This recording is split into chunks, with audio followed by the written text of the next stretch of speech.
guys, welcome back to F1 Podcast.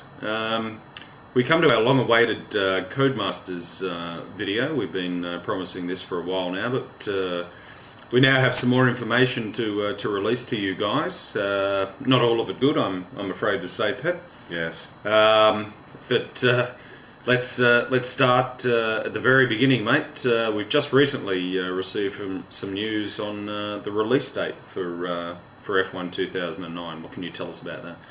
Well, mate, it was about 3 days ago, I think, that Codemasters put a press release out on the IGN website saying that initially they were saying the game would be released this year in 2009, and there was lots of conjecture about when that would be.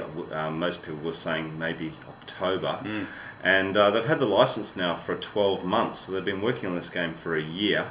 And they've now said that the PSP and the Wii version will come out this year, but it won't be till mid-2010 until we see a version for the PlayStation 3, the Xbox and the PC. So it's going to be another whole year. And mate, when I read it, actually a couple of you guys put a comment on our channel, and I went straight to the Codemasters website. And I was really pissed off, Max. I was really upset. I guess I was just getting myself really psyched up for a release in the next few months. And now we've got to wait a whole bloody year, Max, which is really, really disappointing. Yeah, I don't think you're alone, mate, in being fairly annoyed about it. Those of us that have PS3s and for our fans that have Xbox 360s, I think it was a bit of disappointment to find out that we're not getting anything until next year. As we know, there's no Formula 1 game, or from what I understand, there's no Formula 1 game on the Xbox 360. So effectively, Codemasters have shut out another whole legion of fans for another year. And for those of us with PS3s, once again, we've got to sit on our hands and wait until something good happens, mate. Yeah, we've got to keep playing F1 CE from the 2006 season. So, as you said, Max, if you're an Xbox user, you've got nothing.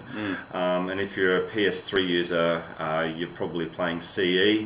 And if you're on the PC, then you're most likely playing R Factor, or you're modding up Grand Prix 4 or something like that. So it's just real, I can understand it in a way. The Wii is a very popular console. It's outselling all the other consoles by, I think, 3 to 1. And obviously there's no F1 game on the Wii. But to me, it's just a bit of a soft option, Max, for them to... they've basically outsourced this development to a company called Sumo Digital. So they're not actually going to be developing that game themselves. They're giving Sumo Digital their code, and they're saying to them, off you go, release this game for us. And I just think it's really disappointing.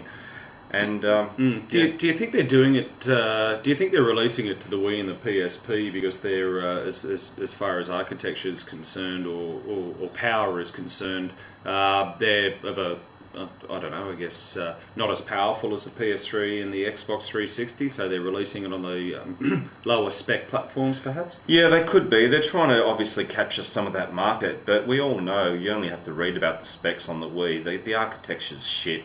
It's nowhere near what an Xbox or a PS3 will deliver, so the game is going to be crap. I mean, it's not going to be anywhere near the game that we'll see in 2010. And I just think they're selling out their franchise a little bit. They're putting out pretty much a substandard game early, and that could damage them. Straight away I logged onto the forum, and there was thread after thread of a lot of pissed off people who just, they'd spent a year liaising with Codemasters, putting their suggestions forward on the forum.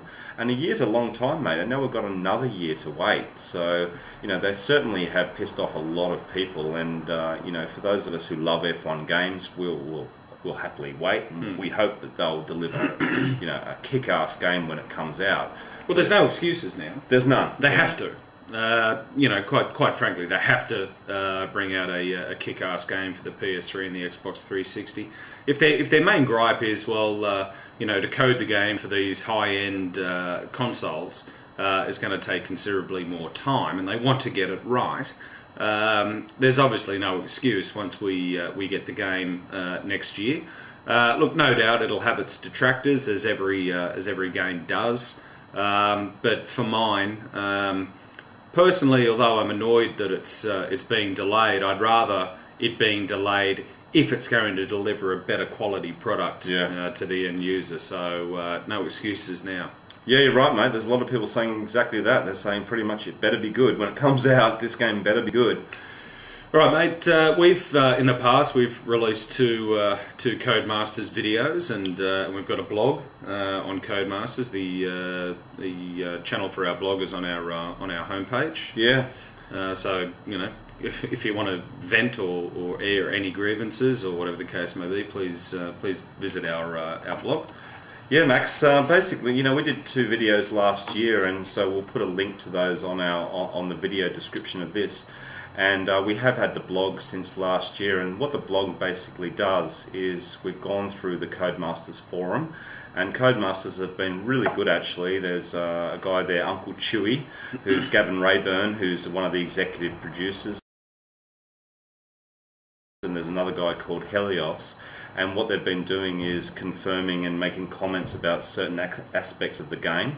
So if you don't feel like trawling through the blog, then through the Codemasters forum, then look at our blog, because it's got all of the comments there about what they're doing with development of the game, which is fantastic, mate.